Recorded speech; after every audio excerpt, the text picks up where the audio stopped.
All right, so for today's session, I called it Ninja SEO Strategies, and these were some different topics that didn't quite fit in with some of the other sessions, but I think when you incorporate them, can definitely have a big impact on your SEO campaign and your overall web presence. So for today, we're going to go over YouTube SEO. YouTube, it is the second largest search engine behind Google, and Google owns it. So any presence that you build on YouTube can definitely have a positive impact on your SEO. From there, we're going to go a bit over site architecture. So this is something that we covered a bit, but you might not have known it. Site architecture, just as it sounds, is how you structure your website and the pages on your site, and how do you structure those for the best SEO optimization. When we went over internal links, this is actually a big part of establishing a solid site architecture, but we're going to dig into detail today. And then for the last point here, just some outside the box link building strategies. So we had an entire session that talked about different tactics, but these are some other strategies that may be relevant or may not be, but I think they're definitely relevant for the Alpha Graphics business owners.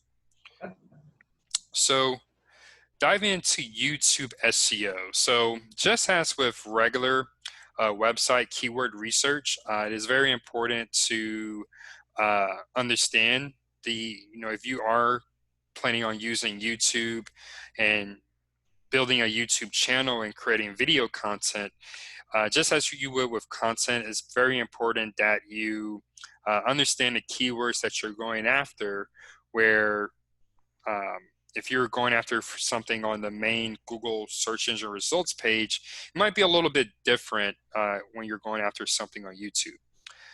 You also want to focus on audience or attention, and I think this is straightforward enough. If you're getting people to watch your videos and watch them to completion, then that's definitely going to send positive signals to YouTube that you put out good video content.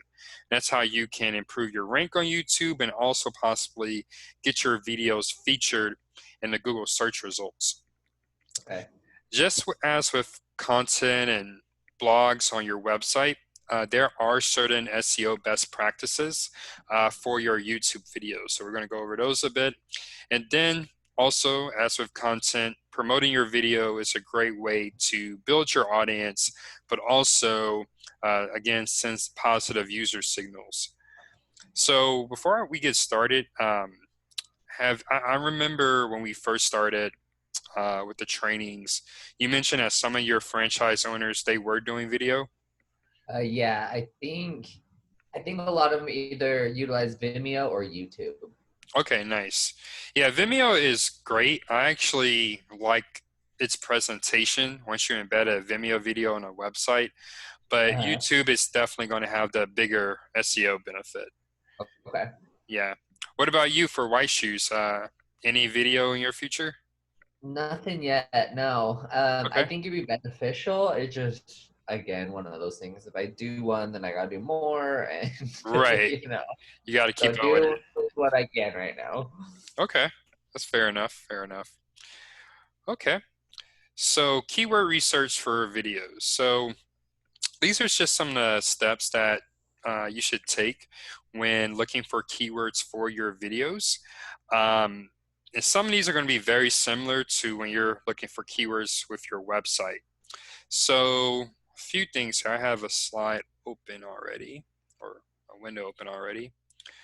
So the first thing, and I'm sure you've probably seen this before, if you start typing something into the YouTube search bar, you'll start seeing some suggestions. Right. So that's a great way. So fashion consulting group, fashion business consulting, not sure if those would be relevant, but that's a great way to start getting some keywords for things that people are searching for. You can also do a bit of competitor research. So this is a video I found when I did a search for fashion consulting. And really what I'm looking for here is number one, kind of just looking at what they're using in the title. So, Uh, fashion business consultant, what is that exactly? Do you know? I don't, not in this Okay. context. Okay. Yeah, that's interesting. Um, biggest corporate players for retail business. Yeah, still not clear. But Yeah, I don't know. yeah, so to really get some other keyword ideas, so once you maybe find a phrase that you want to create a video for or topic, do the key, type in the main keyword, and then look at what they're using down here for the hashtags. So Okay. these are all um, hashtags, so just like Twitter, but they can kind of give you an idea on what they're going after. Okay. If you haven't already, highly recommend downloading the Keywords Everywhere Chrome extension. So there's actually a free option where you don't get all of this data, you'll just get the words. Yeah, And, oh, nice. Okay.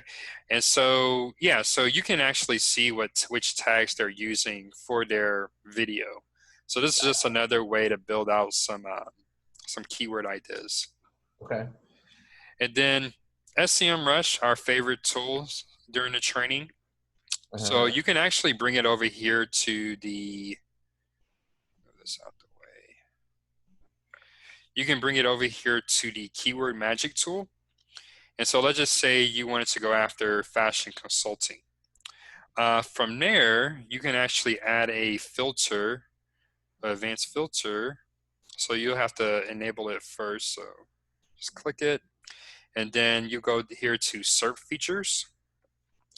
And there are three different types of features that are relevant for video here. You can use the carousel, the video, the video carousel, video, and feature video.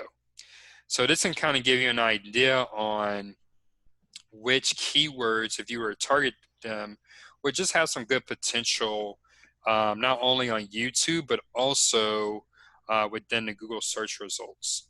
Okay. So I'm going to just leave those, apply filters.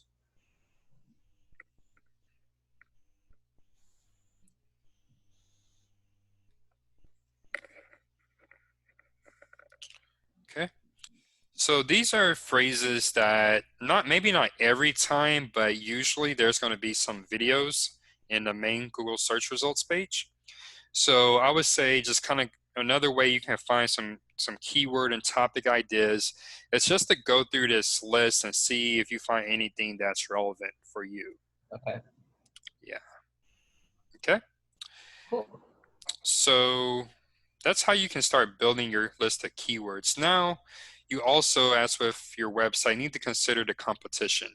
Um, there's really big brands that are targeting a video. Maybe you'll be better off doing a long tail variation of it. So one way you can find this is if once you're on the Google search results, so by default, you're going to be on the All tab. Just click over to videos and then just type Okay. in your keyword.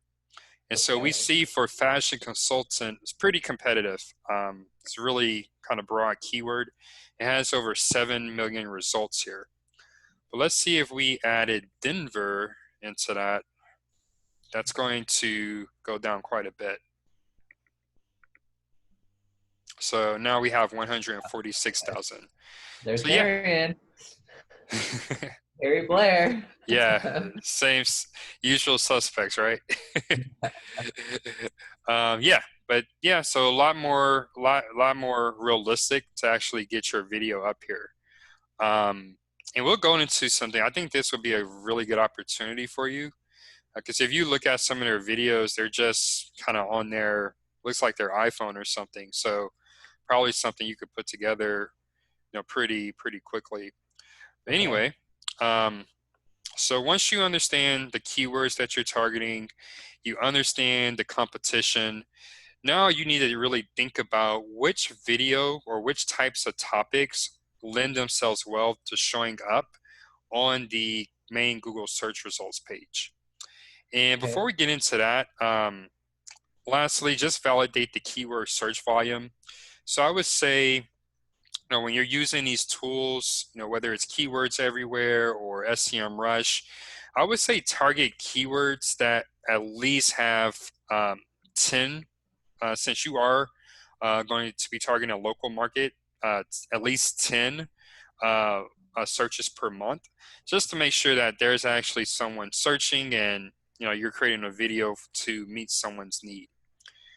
Okay, now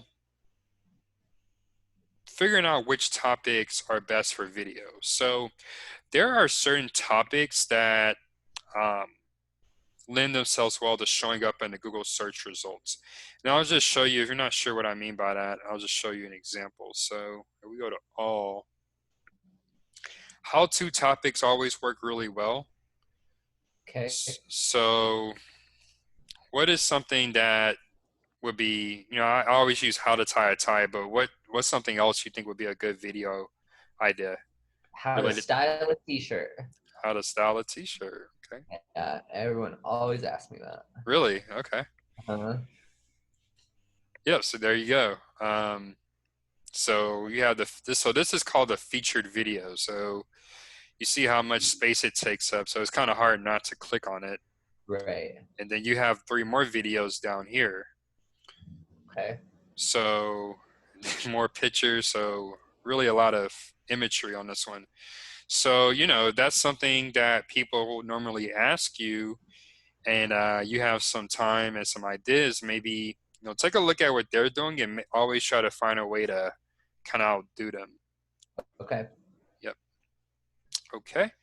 Now, in addition to how-to topics, reviews. So maybe if you put together a review of maybe a popular online fashion store or clothing store, that would be a good Uh-huh. topic to go after. Tutorials, I didn't know how that would fit into fashion. Any ideas? Like, I guess a tutorial would be kind of more in depth compared to a how-to video. Yeah. Oh, I'd have to think through that one. Yeah. Yeah, I'm not, yeah, just focus on how-to topics. Yeah. Funny videos, so it's interesting. This is very popular, like worst I model know. falls. Yeah, it's just so if I did let's see, just go to fashion.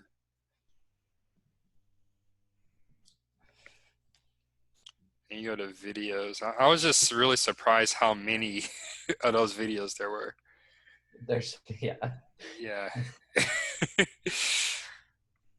I am guilty of looking stuff like Oh, that up really? all the time. Yeah. Yeah, this one is a little bit nicer, but yeah, when I looked earlier, there were all kinds of fashion fall videos, and Okay. some of them had kind of like slowed them down. It's crazy. Yeah. Hope you have uh, fun with it. yeah, yeah, I did. Um, okay, so that's really how keyword research and how to figure out the best types of topics to go after if you're creating video. Okay. So the second step here, how to put together a video that people are going to watch. So the technical way of saying it, that has high retention. So just some myth busters here. You don't need a fancy camera or microphone, and you don't need your video production to be professional quality. If you ever have a modern or up-to-date iPhone model, those can be good enough, assuming that you maybe have a tripod that you can grab, maybe for 10 or 15 bucks. Um, Yeah. Now, one thing I have noticed, there are some people who are just better on camera. They're just a natural. They're either maybe they have a great sense of humor or they're just very engaging. So I would say maybe if you're talking to any of your franchise owners, from what you've known or able to understand about them, if they, I would say if they seem that they would be great on video, maybe recommend it. Because at a local level and, looking at the types of products and services that they would offer, there just wouldn't be much competition at all. So definitely, Right. I think a low hanging fruit opportunity for franchise owners.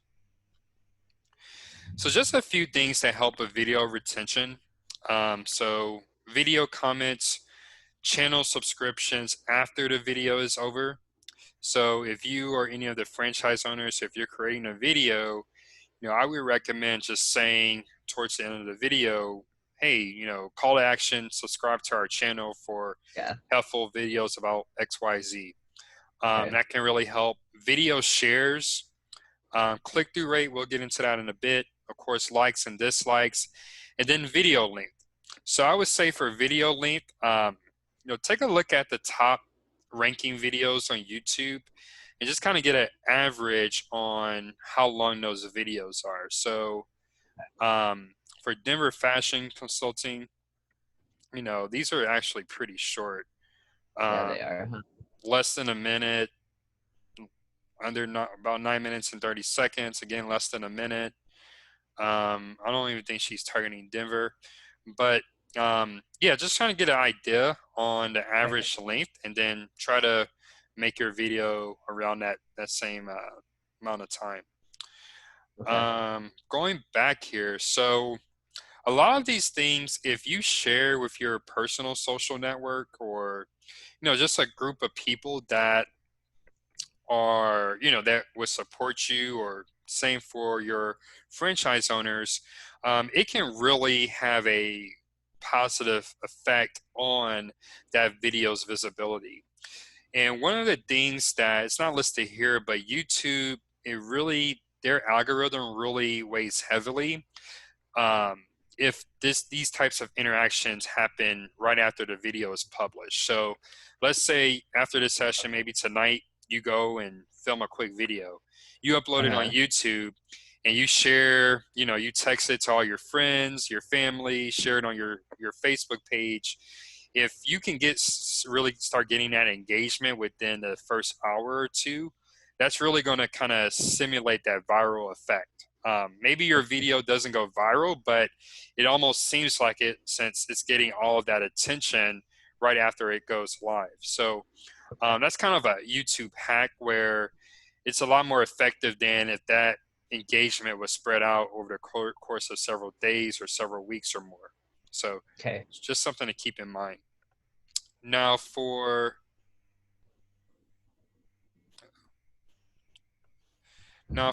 click-through rate, so what's really important for click-through rate is, I'm sure you can guess, is your thumbnail here and your title.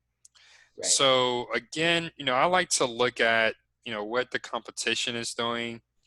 So I would say, honestly, from what I'm seeing, that she probably has the best thumbnail, because she kind of has the title, she has a nice picture, and Yeah. then it's kind of like, what is this in She a has quite a few views too, so you know right? she's doing a little Exactly. more robust work. Exactly. And there are some tools out there, really cost effective. I use this a tool called Snappa, and you have access to a lot of really good templates. Really cost effective. I think it's maybe $14 to $15 a month. So Okay. maybe something you can like create pre-built templates for your franchise owners that they can choose from Okay. if they decide to go this route. Also, Canva is really popular for this. So just some tools that really kind of speed this up. Um, other than that, also the title. So kind of similar to your page titles on your website, you have to find the right mix of optimizing them for SEO, but then also optimizing them for the click. Um, Okay. so kind of just looking at this, I actually kind of like hers. It's kind of a week in my life as a consultant. Kind of, I'm kind of curious about what's Yeah. a week like in her life. Um, yeah, honestly, none of these are really that great, but he also has a good thumbnail. So yeah, just kind of, as with anything with SEO, just kind of look at what the competition is doing and figuring out how you can be more creative or do it better. Okay. Okay. Now, actually optimizing your video. So number one, while you're actually recording your video, say the actual keyword or phrase that you're trying to rank for. So actually say it. Okay. Google can pick up um, the words that you're saying in a video is not quite as that part of the algorithm is not quite as advanced yet as being able to analyze text, but it is getting there where they're able to pick up voice recognition and rank your video or your content accordingly. Good practice to create a SRT subtitle file for it. SRT, yeah, Uh, yeah, just to make subtitles. Like, does Google crawl those? they haven't came out to say that they have, but you know, those do make your videos more user friendly. So Right. yeah, Okay. anything that helps your user friendliness is a good idea. Okay. Similar with images, save your video file as the target keyword plus the brand name. Okay. I would say the common is .mp4 files for YouTube. Include at least 5 words in your video title. So make it at least 5 words long and Okay. try to include that keyword towards the beginning of the title. So going back to our example here,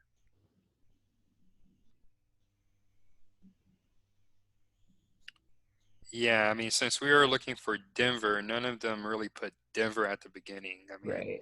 this is a business consultant, so, but, his tag is It's pretty in the well beginning. optimized. Yeah. Yeah. So, yeah.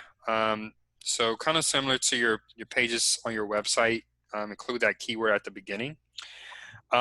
Make your video description at least 250 words. And I probably would try to stay under 400 words because you do have a limit on the number of characters you can use in your video description. Okay. Try to include that keyword at least 2 to 4 times in that description and try to include it at the top. If you're looking at kind of the where, maybe in the first 25 words or so. Okay. Use hashtags and tags.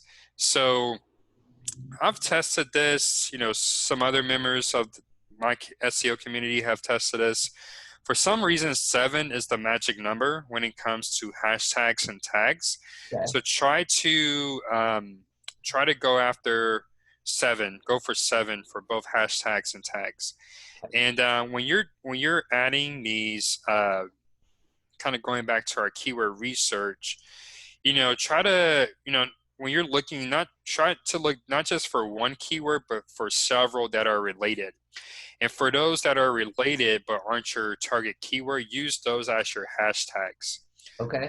You also might want to include a hashtag for Denver, or if it's one of your franchise owners, their city or town, and also include maybe a hashtag for the year, so 2020, 2021, or whatever. What about a Um, zip code? Zip code, that might be more relevant for your franchise owners. Yeah. So, Help localize a little bit more. right, exactly. Or even like if there's a name for that area. So like Houston, I know there's someone downtown and there's someone up in Right. Spring. That could also help for sure. Okay.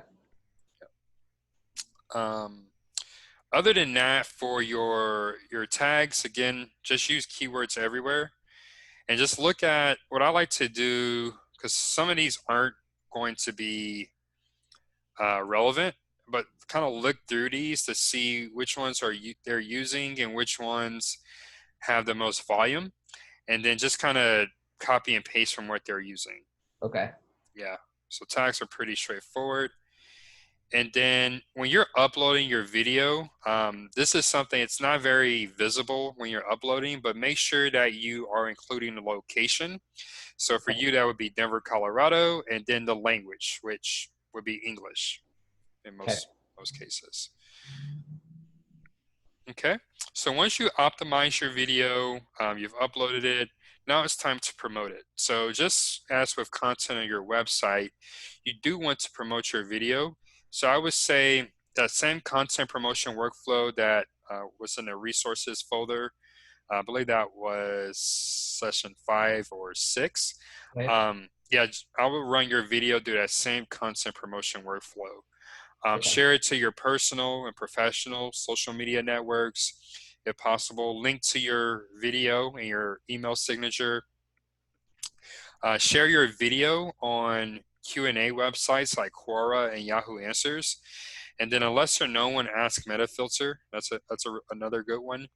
And then you just don't want to go in there and just, you know, post it. You know, you want to find a relevant thread that's relevant to the topic of your video. Maybe have like a really brief written snippet and then just share the link there. Okay.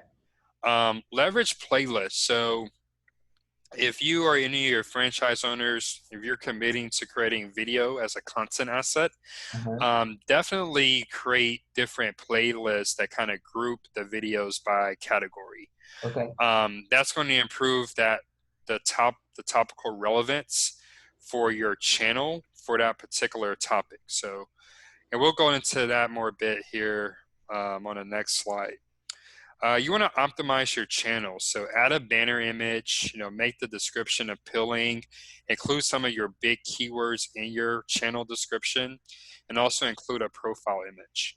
Okay. And then try out YouTube ads.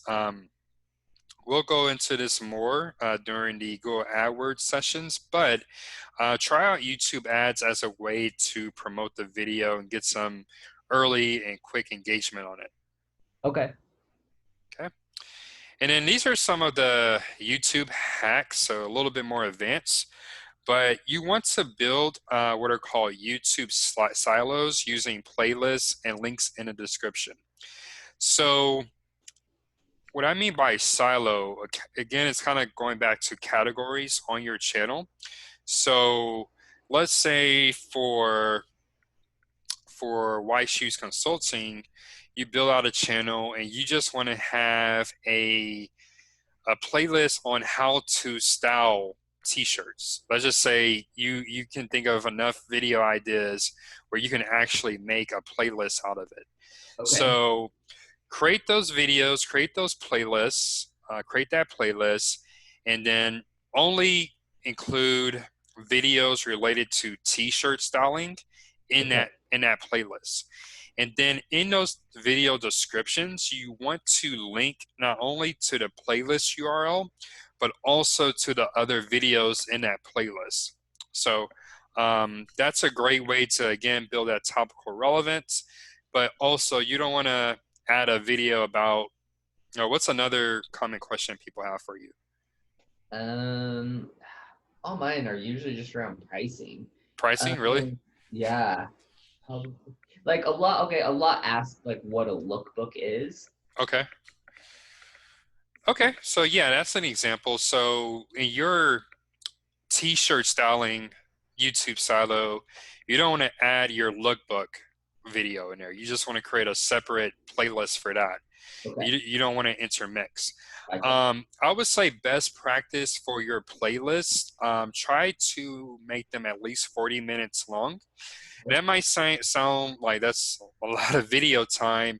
And if you're not quite there with your own video content, a little hack you can do is go on here to YouTube. So let's just do how to style a t-shirt.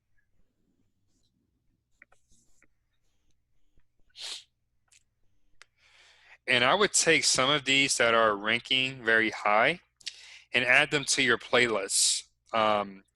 And the benefit there, Spencer, is that if someone is watching one of these really popular videos, your videos has a chance to show up in the related videos column on the right-hand side. Okay, So it's a great way for people to possibly find you. okay, Okay, so that's the first thing. The second thing, transcribe your videos. Transcribing your videos is a great way to repurpose that content. So typically my workflow for this, I use a tool called rev.com. Very efficient. You know, they can sometimes have your transcription ready within 15 to 20 minutes. But you can transcribe your videos very, you know, the transcription would be accurate. And you can take that text content and use it as a blog post on your website. And to double down on that, you can embed your video that you transcribe into that blog post as well. So pretty much if you're going to create a video, you automatically have a blog post to go along with it. Okay. And Rev, there are a lot of different options out there to transcribe your videos, but Rev is pretty cost effective. I forget how much it is per minute, but I think I did like a 60-minute video and it was maybe $30. So not bad at all. Yeah. Um, Within your video description, you also can link out to relevant content on your website. So I would think for you, pretty much in any video that you create, you want to have something where your call to action, is it a free consultation or a free wardrobe audit? Free consultation. Yeah, so maybe your call to action in each of your video descriptions is book a free consultant, and then it will link out to your landing page for that for them to sign up. Okay. And then finally, you can actually build links to your YouTube videos and channels. So pretty much everything that we went over in the link building session, you can not only build those links to your website, but also build them to your Okay. videos as well. And before we go into the next session, I think YouTube is a great platform for websites. Maybe you haven't done much SEO, but you're kind of working towards it. The benefit of YouTube is that you're benefiting from their domain. YouTube, I think, has a domain authority. It's probably at least over 95. And if you're really strategic with your keyword research, so maybe finding topics that people aren't talking about, but it is getting some search volume. So the major influencers, they're not on top of it yet. It could be a great way to break through uh, more quickly than if you were to write a blog article on your website. Okay. Now, before we go into the next section, this is actually a cool tool I just learned about earlier this week. It's called Exploding Topics.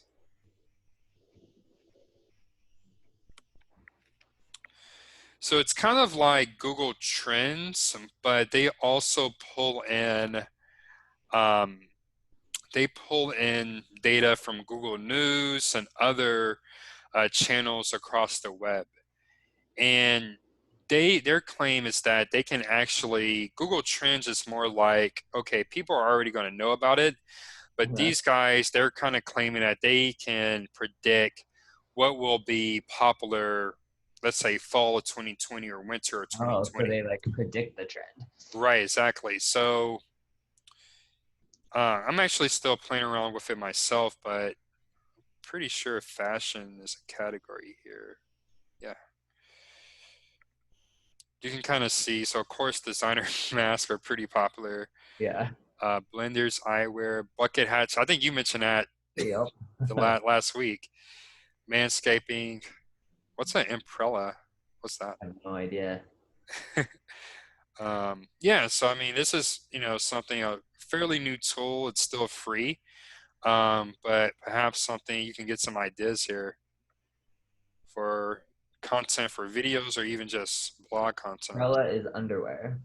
Underwear. Interesting. Yeah, by Amazon. Amazon. So they have their Yeah. own brand. Nice. Okay. Yeah. So just wanted to share that. Just something new I found this week. Um, so moving on to site architecture. So site architecture pretty much governs how your pages are structured and interlinked on your website. Okay. And just some kind of points to doing really well with your site architecture: plan in advance. So site architecture is closely related to your content strategy and how you plan to build out your content for the future months or years. So if you know the different content topics and content categories that you're going to focus on, that makes it a lot easier to plan your site architecture. And I'll show why here in a bit. WordPress they provide the category feature where you can tag a blog post as a certain category. Are you familiar with that in WordPress? Yes, I am actually. Nice. Okay, great. Um, Good site architecture, it makes navigation user friendly. So it makes it a lot easier to navigate your website and people can find what they're looking for more efficiently. And then, as I mentioned before, internal linking plays a big part in a really solid website architecture. So a few reasons why this is important for SEO. First, it allows your users and search engines to crawl your website or view your website quickly. And when we're talking about the search engine crawlers, it's a lot easier for them to index the pages on your website. When your pages are interlinked together, you can almost think of these as roads between the different pages on your site. So just how in offline world, offline life, if someone cut off a major highway between Denver and I don't know what Boulder, it'll be very difficult for someone to travel there by car. So it works the same way with your website. If you have a page on your website that doesn't have any links going to it from other pages, it's Uh-huh. called an orphan page, and it's really difficult for orphan pages to get indexed. So kind of going back to on-page SEO and technical SEO, make sure that whenever you publish a new content asset on your site, whether it's a page or a blog, that you have another page, at least one other page linking to it. Okay. Okay? Solid site architecture is seeing some link authority around your website. So I'm sure as you understand at this point, when you're building a backlink for your website, that link is going to go to only one page on your website. However, if you have that page that's receiving that backlink, if it's interlinked with other pages on a site, all of those pages are going to get the benefit of the link. Gotcha. And we'll Okay. get into kind of how you would structure your site so it's best optimized for that in a few slides here. And then, what I kind of mentioned here in the first bullet point, it can be very beneficial for user engagement.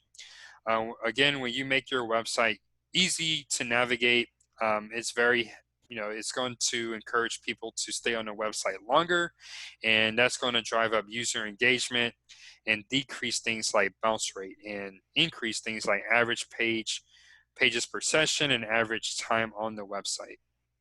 Okay, Okay. so here's a these are examples of good site architecture and bad site architecture. So we'll get into the different bullet points here in a bit, but the top picture, this is an example of good site architecture. So it's very clean. All of the pages, it's very, they're at the same level. And one important thing for SEO when you're thinking about how to structure your website, you should make sure that your most important pages, someone can get to them within one or two clicks from the homepage.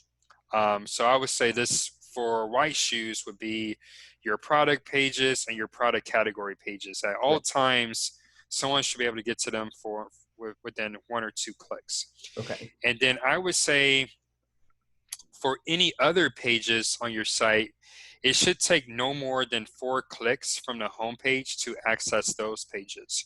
Okay. And that was, when we look at the bad example of site architecture, other than, it's kind of, different pages, they're at different levels in the hierarchy. If we look at the very bottom of this diagram, we have 1, 2, 3, 4, 5 before the user can get to that page. So unless it's something that that person is really interested in, it's unlikely that they would click 5 times or navigate through 5 pages on your website. Okay. So just some best practices for website architecture. So we already saw the example. Keep your architecture flat. So if at all possible, try to make it to where all pages are accessible within 4 clicks from the home page. Okay. Okay, again, plan this out before you start investing significant resources into content, because if you have your architecture set up, you'll find that sometimes you'll see content gaps before you even start writing them. So writing your content. So make sure that you plan this out ahead of time. Use category pages. So sounds like you're already familiar with this, but just a quick example, um, make sure that you set all of your category pages up ahead of time so that they can get indexed, and you can start getting those crawled by Google. But what I would recommend, not only, and this is by default in WordPress, your category pages, they're going to link out to the different individual pages that are under that category, but make sure that those individual pages are also linking to the category page. So for Okay. example, if let's say you wanted to put together a few blog articles related to t-shirt styling. Uh-huh. So you'll have a category on your website, t-shirt styling, and then in each of those blog articles, you might maybe have a snippet that says, to learn more about t-shirt styling, check out our other articles here, which would then link back to the category page. Does that Okay. does that follow? Yeah, that makes sense. Okay. Be mindful of the URL structure. So we'll go into that a bit more here on the next slide. And then use internal links to connect similar content on your website. Okay. So going back to the t-shirt example, t-shirt styling example, so not only should each of those individual blog pages link to the category page, they should all be interlinked with each other. And that way you can kind of build the topical relevance for your website for t-shirt styling. Okay. Okay, so category pages and URL structure. So we already went through these first two bullet points, but when you're putting together the URLs for your different pages, the best practice would be your domain name, so spencerboyce.com, Uh, and then category, so t-shirt styling, and then from there, have like the individual page title or something. okay. Um, so just a few kind of best practices. You want to try to make this URL as short as possible. Uh-huh. So don't include like the entire title of the blog article. Just try to include your keyword and make it as short as possible. Also, you don't want to repeat the same word twice, or more than twice, or I should say repeat the word at all, the same word at all in the URL. So t-shirt styling, if that's your category, no need to put t-shirt or styling here in the individual blog section. Okay. So this is one example. Let's say you had a category for men fashion, and then you had a blog article on summer trends. Now, a quick question for you, Spencer. Now, let's say you were to write an article about 2020 summer trends for men. Uh-huh. Should you include 2020 in a URL? I would say probably not, because if you're doing a blog, you can go back and update it for 2021, right? Very good, very good. So, yep, so Look at exactly that. as You taught me that. right, right, right. So, yeah, so exactly as you said, if you put 2020 in there, when it's time to write something for 2021, you're going to have to change the URL. Then you're going to have to, create a redirect, or you're going to just have to create a brand new page. It's much better to just have one page, and then you update it every year, and that's showing Google that the content is fresh and that you're updating your content, which is really good for SEO. Another reason is just kind of more more foundational. It's really not good practice to include numbers, like actual numerals, in your URL. When Okay. Google crawls it, it just kind of throws off their algorithm a bit. So it's just best to stay with like actual words. Okay. Yep. And then for website structure, I would say look at big e-commerce websites. These are Amazon is probably the number one model I would follow, and just look at how they structure their pages.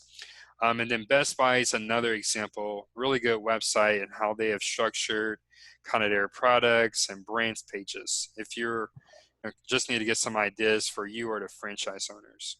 Okay. And then finally, what are the implications for site architecture for link building? So in the real world, when you're going out there and doing outreach to get links, you're not buying links, it's really difficult to get links to your product or product category pages because they're very commercial driven. And most of the time, unless you know are offering a discount to that website's audience, they're not going to be open to linking to your page. They'll be more likely to link to informative or educational content because you're actually providing value to their website audience and you're not necessarily selling them something. So when it comes to link building, usually you're going to have an easier way on building links to your blog posts compared to your home page, your product pages, or your category page. Okay. So we use something called a reverse silo where, okay, your inbound links, they're going to go to your blog post, but kind of just what we just went over here, we're going to add internal links to your home page, to your category page, and to your product page. And assuming that we are really sound with our internal linking, we'll also link each of these pages together. And so again, you get these links to your blog post, but it's going to drip that authority across the website. Any Okay. questions there? Nope. Okay. So the third and last section here, just some different link building strategies that we didn't quite get into during the link building sessions last week. So professional and local organization, and these apply to Alpha Graphics or White Shoes Consulting. I would definitely take advantage of Chamber of Commerce, the local Chamber of Commerce. Usually when you join to become a member, they're going to add a link to your website on the main Chamber of Commerce pages. And most of these Okay. websites or these Chamber of Commerce websites, they're pretty old. So they have a ton of authority. So not only are you getting the benefit of the authority, but you're also getting the benefit of local relevance because it's a Chamber of Commerce for Metro Denver or downtown Houston or whatever. So very good opportunity to get a high authority local backlink. Now, connecting this with what we went over before with video, most of these Chamber of Commerce, these chapters, they're going to have plenty of opportunities where you can speak. So maybe have a, uh, a learning session for the members. So it's a great way to kind of first build your own personal brand and network within the chamber, but also provide some expertise with on your field.